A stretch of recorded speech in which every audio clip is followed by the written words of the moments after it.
Welcome back to Beginner's Breadboards, my electronics learning journey. Today we're looking at making an inverter using N-channel and P-channel MOSFETs. So an inverter can be made with just one PMOS and then one NMOS. So two MOSFETs together will make an inverter.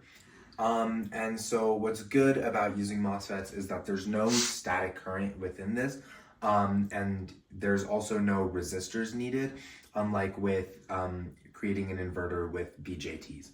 So the way this works is we are just using 5 volts to power everything, and we have a slide switch. One side will bring it high, so 5 volts, and one side low, 0 volts. And so this is our input line. We're showing our input with just a green LED. So if it's high, this green LED will light. If it's low, the green LED will not light. That same 5 volts comes into this input here, which is between the two transistors.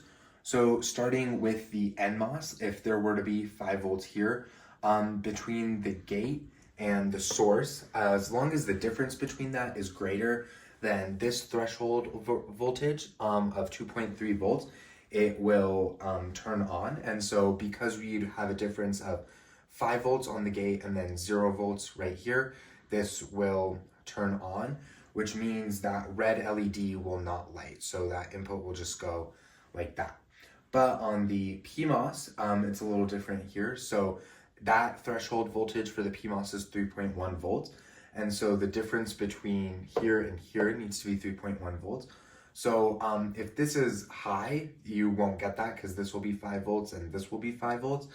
But if that is low or 0, you'll have 5 volts here and 0 volts here, which means this will have a great connection and turn on, which means that this red LED will light.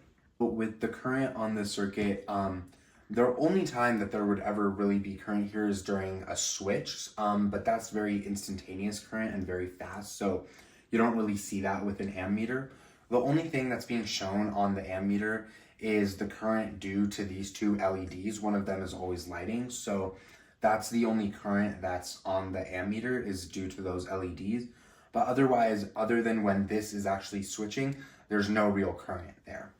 This is everything built on the breadboard. Here we have the slide switch and then the green LED, which is just showing the input. Right here is the PMOS, and then this is the NMOS. And then right here is the red LED that's showing the output.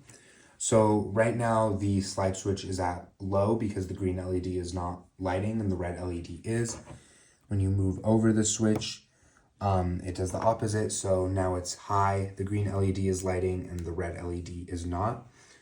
The current that's being shown here is just, it sits at about 12.8 milliamps. But if I just remove this LED from the circuit, this goes down to 0. But with the operation here, when the input is high, the output is low here. But then when you switch this over and when the input is low, the output is high. And then it's pretty much the exact same current for both of them, just because an LED is glowing. To show this, what we did is with a signal generator, we have a very, very slow square wave. So this is just at 2 hertz, and it's 0 to 5 volts. And so now we can see the inverter working like this. That's our input here. So now these LEDs are just blinking back and forth, moving between high and low depending on what the square wave is doing. So if the square wave is high, the green LED will light, and then if it's low, this red LED will light. So now we gave this a 200 hertz signal with a square wave on the signal generator, and just showing the input and output on the oscilloscope.